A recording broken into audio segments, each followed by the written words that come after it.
Thoughts on Matthew 2. One thought, every time I read verse 3, I think about when I was a kid and I was in a Christmas play.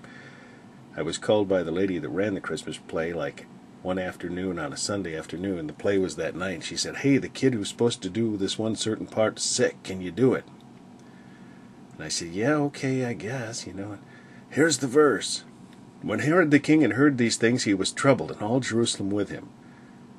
Well, I learned that verse best I could that afternoon. I learned it pretty good. But when they shoved that microphone in front of me, I was troubled. And all the church with me. I couldn't remember it. So I think, the lady prompted me with every single word.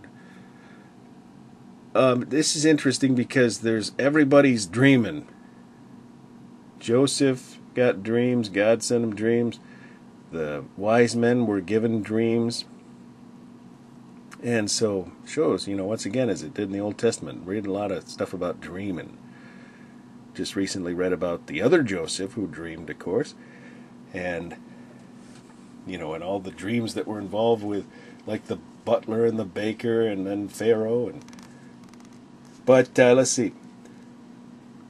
This is interesting too. I heard it long ago that they said, well, Jesus was actually about 7 years old when the wise men appeared to, or visited him. Well, I know he wasn't just born in the stable, and the reason why we know that, of course, is because it says, and when they were come into the house. So he was no longer in the stable. Beyond that, we know he wasn't over 2 years old, because that's who Herod had all the kids that were under 2 years old killed. Gold, frankincense, and myrrh can be found in one Old Testament book, and I swear one of these days I will actually write it down. Yeah, okay, sorry I even brought it up. I pointed it out in Thoughts video from either Leviticus or Numbers. I can't remember, so sorry I brought it up. But it's when it's talking about the temple in that chapter that I speak of. If you look up pure gold or pure frankincense or pure myrrh in your computer Bible, which I could do in about a split second here, if I was ambidextrous, and I could tell you right away. Why not? Let's look up pure myrrh. We used to know a cat named Ernie, my daughter and I, and when we'd visit Ernie or see him, we'd say, "Hey, Ernie," and you know what he'd say? "Myrrh." That's how he meowed. He'd say, "Myrrh." Okay, pure. This is going to find it. This is going to find it. Let's see, how do you spell it? M-Y-R-R-H.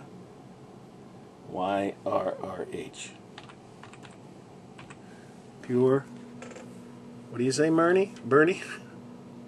Ernie? Myrrh. Okay, I was way off. Exodus 30. Look up Exodus 30 and find those three words. Gold, frankincense, and myrrh. It talks about them being pure. Those are the only things that were mentioned in that chapter of being pure. Okay, next. Once again there, and when they were departed, behold, an angel appeareth unto them, Joseph, in a dream.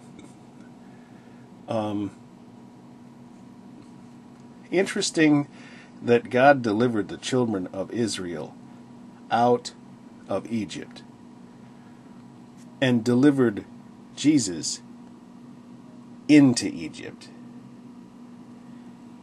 So, but it says, as it is spoken, out of Egypt have I called my son. So actually he was also delivered out of Egypt. Interesting. Egypt being a picture of the world. Here's a neat thought that I've thought of before. Wouldn't it be wild to see Jesus as a young boy walking around quietly amongst all that falderall of earthly religion, the grand Sphinx and the pyramids? Here's God as a child walking amongst man-made religion stuff.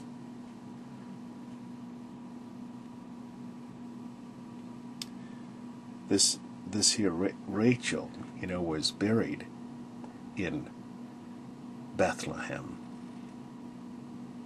And that's pretty cool too. And Jeremiah, the weeping prophet. There's a lot of cool stuff to ponder in this chapter.